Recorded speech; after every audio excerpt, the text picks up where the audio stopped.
Friends, welcome back to my channel. If you are new here, my name is Anees.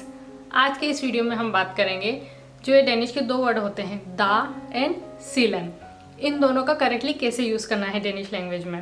Because अगर आप beginner हैं तो ये कुछ कन्फ्यूज़न क्रिएट कर सकते हैं, स्पेशली अगर आप पास्ट टेंस वाले सेंटेंस बना रहे हैं तो वहाँ पर ये थोड़ा सा कन्फ्यूजन क्रिएट हो सकता है कि दा का यूज़ करूँ या सिंस का। तो ये कन्फ्यूजन आज के बाद नहीं होगा, आप ये वीडियो देखेंगे और आपको सारी क्लैरिटी मिल जाएगी। अब पास्ट टेंस के ऊपर मैं एक ऑलरेडी डिटेल वीडियो बना चुकी हूँ, अगर आपने वो नहीं देखा है तो उसका लिंक आपको डिस्क्रिप्शन बॉक्स में मिल जाएगा। उसमें भी मैंने आपको सिखाया था कि दा का किस तरीके से इस्तेमाल करना है। अब दा का यूज़ तो बहुत सारी जगह पर किया जा सकता है, डिफरेंट कंटेक्स्ट में इसका डिफरेंट मीनिंग होता है।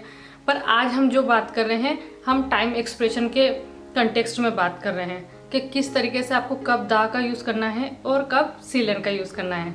तो चलिए हम स्टार्ट करते हैं दा के एक्सप्लेनेशन से। दा का इस्तेमाल आपको उस केस में करना है जब when you are talking about an specific event जो पास्ट में हुआ था, जो घटना घट चुकी है, उसके बारे में अगर आप बात कर रहे हैं तो वहाँ पे दा यूज़ करेंगे। तो जो आपका सेंटेंस होगा उसका स्ट्रक्चर इस तरीके से होगा, लाइक दा सब्जेक्ट, फिर जो भी आपकी वर्ब होगी उसका पास्ट फॉर्म।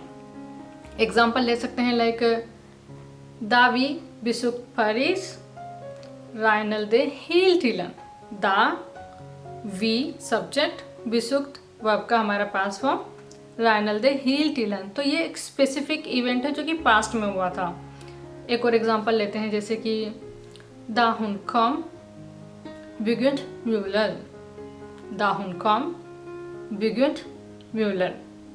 तो इस तरीके से आपको दा का इस्तेमाल करना है, स्पेसिफिक इवेंट जो कि हो चुका है। बट सीलन का यूज़ आपको तब करना होता है जब कोई इवेंट पास्ट में स्टार्ट हुआ था लेकिन वो अभी भी कंटिन्यू है, अभी भी जारी है, तो वहाँ आप सीलन का यूज़ करेंगे। वो घटना ऐसे नहीं हुआ कि वो होके ख़त्म हो गई, वो चल रही है, right.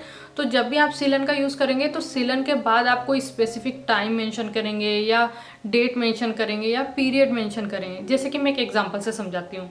For example I can say like jeg har bodd i Denmark siden 2018।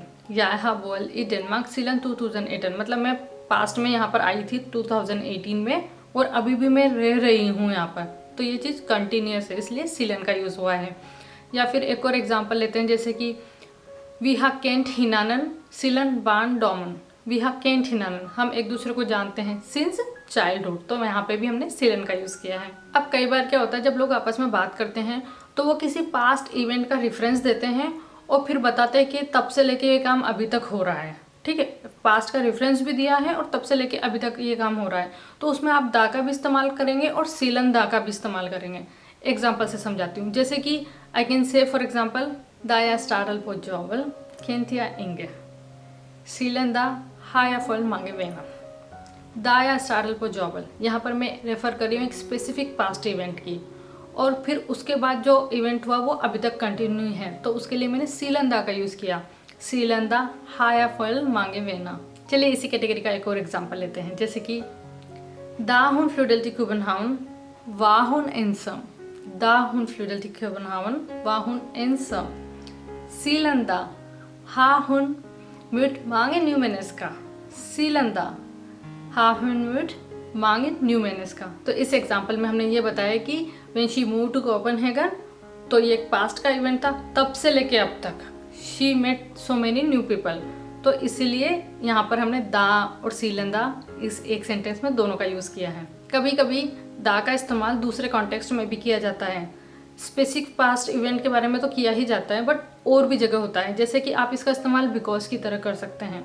Normally लोग बिकॉज के लिए दी वर्ड यूज़ करते हैं, बट दा का यूज़ बिकॉज की तरह मोस्टली रिटर्न या फॉर्मल डेनिश में किया जाता है। एक एग्जाम्पल से समझते हैं, जैसे कि हेनको इग कम दा हेनवा स्यू। हेनको इग कम दा हेनवा स्यू। He couldn't come because he was sick. तो कई बार दा का यूज़ बिकॉज और सिंस की तरह भी किया जाता है। One more example, jeg gikk tillit da jeg skulle min venn।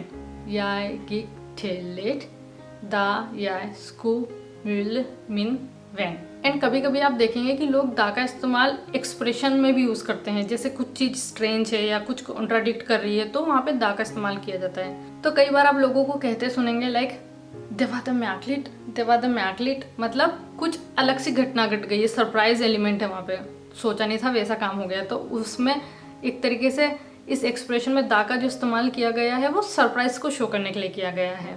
या फिर एक और एग्जांपल हो सकता है जैसे कि खमादुदाइग, खमादुदाइग। तो ये एक तरीके से ये सवाल कर रहे हैं आप सरप्राइज होके कि क्या सच में तुम नहीं आ रहे हो। कई बार सीलन का यूज़ किया जाता है रीज़न बताने के लिए, जस्ट लाइक बिकॉज, जैसे कि सीलन दो या हिया के दो इगली सो गॉट हेल्प मा, सीलन दो या हिया के दो इगली सो गॉट हेल्प मा। और another example could be like सीलन वेल या सो डॉलिट, सीलन वेल या सो डॉलिट ब्लियावी येम।